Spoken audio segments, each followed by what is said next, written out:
વડોદરામાંથી સમાચાર મળી આવે છે। વડોદરામાં નર્મદા વસાહતના વિકાસને લઈને રાજકારણ ગરમાયું છે। વાઘોડિયા નર્મદા વસાહત એક કાર્યક્રમ દરમિયાન ધારાસભ્ય ધર્મેન્દ્રસિંહ વાઘેલાએ મોદરૂસિંહ વાસ્તવ પર વિકાસને રૂંધાવવાનો આરોપ લગાવ્યો હતો। સામેના જે ઉમેદવાર જીતીને મારા સામે આવ્યા છે એ જે કહી રહ્યા છે અંદર નીચે જે તપાસ કરે કે વિકાસ કેટલો થયો છે અને વિકાસ નથી। નર્મદા વસવાટની વાત કરે છે। નર્મદા વસવાટના અંદર ગુજરાત વિધાનસભાના અંદર અવાજ ઉઠાવીને મેં કે નર્મદા વસવાટને વસવાટ કર્યા છે તો એમને ડામર સપાટીનો રોડ બનાવી આપો।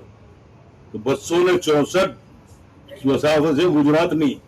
264 ગુજરાતની વસાહતને મેં વિધાનસભાના અંદર રજૂઆત કરીને મંજૂર કરાવીને રોડ બનાવ્યા છે। કોઈ વસાહત બાકી નહીં હોય કે જ્યાં ડામર સપાટીનો રોડ ના બન્યો હોય। આ ડંપાસો મારવાના બંધ કરો ભાઈ। તમે શું કરતા હતા? તમે પેલા શું હતા? આજે શું છે એ મારા મોઢામાંથી ના બોલાવતા। તમે શું કરતા હતા? 2 નંબરનું શું કરતા હતા? ઓઇલની ચોરી શું કરતા હતા? ડીઝલ પેટ્રોલની ચોરીઓ શું કરતા હતા? અરે પાસામાં મેં તને જોડાયો છે, કેમ ભૂલી ગયો ભાઈ? તો કયા ગુનામાં અંદર હતો તો ત્યારે મેં પાસામાં તને જોડાયો। આવું બોલતા જરા વિચાર કરો અને મને છંછેડતા નહીં। છંછેડશો તો તમારું બધું કૌભાંડ કાઢીશ।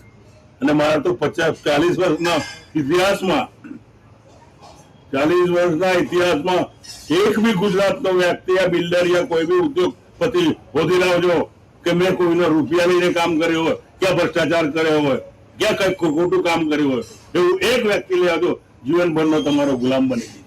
અને તારા જેટલા બી ભ્રષ્ટાચારને કૌભાંડ છે ને એ કાઢીને બતાવીશ કે શું સમજે તું મને। જો મને છંચીરીશ ના। હેરાનગતિ કરવાની સવાલ નથી આવતો, પણ ખોટા ડંપાતો મારવાનું અને ખોટી વાતો કરવાની કે હવે આ ગામડામાં આવશે તેમને ખાડા પડાવીને મોકલજો। અરે ભાઈ ગામ કોઈ ગામ બાકી નહીં। જે ગામ હોય એ ગામના અંદર રોડ મેં બનાયા, પણ નર્મદા વસાહતના રોડ બન્યા જ। પણ વડોદરા જિલ્લામાં પહેલામાં પહેલો 6 લાઇન રોડ વાઘોડિયાથી વડોદરાનો મેં મંજૂર કરાવીને લાવ્યો હતો।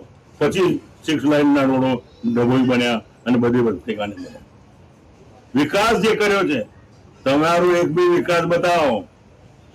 સામેના જે ઉમેદવાર જીતીને મારા સામે આવ્યા છે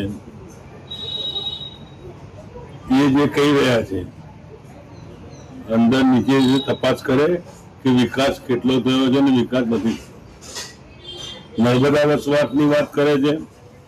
નર્મદા વસવાટના અંદર ગુજરાત વિધાનસભાના અંદર અવાજ ઉઠાવીને મેં કે નર્મદા વસવાટને વસવાટ કર્યા છે તો એમને ડામર સપાટીનો રોડ બનાવી આપો।